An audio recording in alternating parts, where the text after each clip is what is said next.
বন্ধুরা, চলো আজকে তোমাদেরকে একটা গল্প শোনাই। গল্পটা হচ্ছে একটা কাঁকড়া একদিন সমুদ্র পাড়ে হেঁটে হেঁটে যাচ্ছিল একা একা।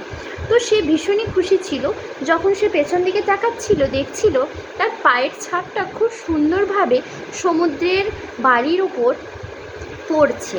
তো সে সেইভাবেই হেঁটে হেঁটে এগিয়ে এগিয়ে যাচ্ছিল। তো তার মনে তো দারুণ আনন্দ হচ্ছিল। তো একবার হঠাৎ করে পেছন দিকে ফিরে দেখে যে সমুদ্রের ঢেউ এসে তার বালিতে যা পায়ের ছাপ ছিল সব মুছে নিয়ে ধুয়ে নিয়ে চলে গেল। তখন কাঁকড়া তার বন্ধু সমুদ্রের ওপর ভীষণ পরিমাণে রেগে গেল, দিয়ে বলল, আচ্ছা বন্ধু, তুমি এরকম কেন করলে? আমি যেটা নিয়ে সুখী ছিলাম, আমার যেটা ভালো লাগছিল, আমার তুমি পায়ের ছাপটা তুমি এভাবে কেন মুছে দিলে?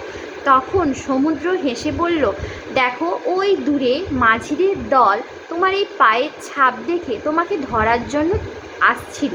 তো আমি সেই জন্য তোমার এই পায়ের ছাপটা মিটিয়ে দিলাম, যাতে না ওই মাঝিরা তোমাকে আর ধরতে পারে।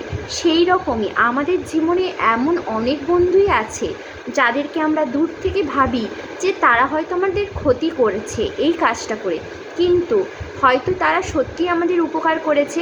তাই জন্য যখনই কোনো মনে কারো প্রতি কোনো সন্দেহ জাগবে, তাহলে সেটা অবশ্যই তোমরা কাটিয়ে নেওয়ার চেষ্টা করবে। দেখবে তাতে বন্ধুত্বটাও রক্ষে হবে আর সম্পর্কটাও মজবুত হবে। তো তোমরা কাঁকড়া আর সমুদ্রের গল্পটা তো শুনলেই, তোমাদের আজকে কেমন লাগলো জানিও। আর এটার সাথে আমি বলি আজকে টাটা, গুড নাইট। ভালো লাগলে আমার এই নতুন নতুন গল্প শোনার জন্য অবশ্যই আমাকে কমেন্ট সেকশনে জানিও নাইস বলে।